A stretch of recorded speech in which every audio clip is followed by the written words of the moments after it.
ನಗರ ಮಂಡಲ ಹಾಗೂ ಗ್ರಾಮೀಣ ಮಂಡಲದಿಂದ ರಕ್ತದಾನ ಶಿಬಿರವನ್ನು ಆಯೋಜನೆ ಮಾಡಲಾಗಿದೆ.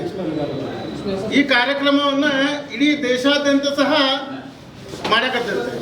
ಯಾಕಂತ ಹೇಳಿದ್ರೆ ನಮ್ಮ ದೇಶದ ಹೆಮ್ಮೆಯ ಪ್ರಧಾನಮಂತ್ರಿಗಳಾದಂತಹ ಶ್ರೀ ನರೇಂದ್ರ ಮೋದಿಜಿಯವರ 75ನೇ ಹುಟ್ಟುಹಬ್ಬ ಅಂಗವಾಗಿ ಹಾಗೂ ಪಂಡಿತ್ ದೀನ್ ದಯಾಳ್ ಉಪಾಧ್ಯಾಯರ ಜಯಂತಿಯ ಅಂಗವಾಗಿ ಈ ಒಂದು ರಕ್ತದಾನ ಶಿಬಿರವನ್ನು ಯುವ ಮೋರ್ಚಾ ಕಡೆಯಿಂದ ಆಯೋಜನೆ ಮಾಡಲಾಗಿದೆ.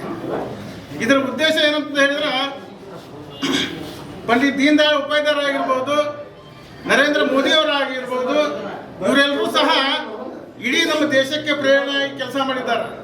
ಅದರ ಅಂಗವಾಗಿ ನಾವು ಒಂದು ಹುಲ್ಲಿನ ಸಮಾನವಾಗಿ ನಾವು ಕೆಲಸ ಮಾಡಬೇಕಾಗುತ್ತೆ. ಪಂಡಿತ್ ದೀನ್ ದಯಾಳ್ ಉಪಾಧ್ಯಾಯರು ಸಂಘದ ಪ್ರಚಾರಕ್ಕಾಗಿ ಕೆಲಸ ಮಾಡ್ತಿದ್ರು. ಸಂಘದಾಗ ಪ್ರಚಾರಕ್ಕೆ ಕೆಲಸ ಮಾಡ್ತಿದ್ರು. ಎಷ್ಟು ಸಾದಾ ಜೀವನ ಇತ್ತು ಅಂತ ಹೇಳಿದ್ರೆ ಅವ್ರದ್ದು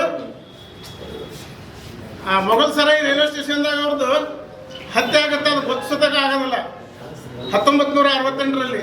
ಅದಾದ ನಂತರ ಅವ್ರ ಬ್ಯಾಗ್ ಸಿಗುತ್ತೆ.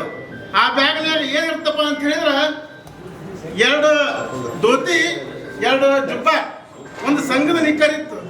ಅಂತ ಒಂದು ಸಾಮಾನ್ಯ ವ್ಯಕ್ತಿ ಇವತ್ತು ಇಡೀ ದೇಶಕ್ಕೆ ಒಂದು ದೊಡ್ಡ ಸಂಘಟನೆಯನ್ನ ನಿರ್ಮಾಣ ಮಾಡಿಕೊಟ್ಟಿದ್ದಾರೆ. ಅದೇ ಭಾರತೀಯ ಜನತಾ ಪಕ್ಷ.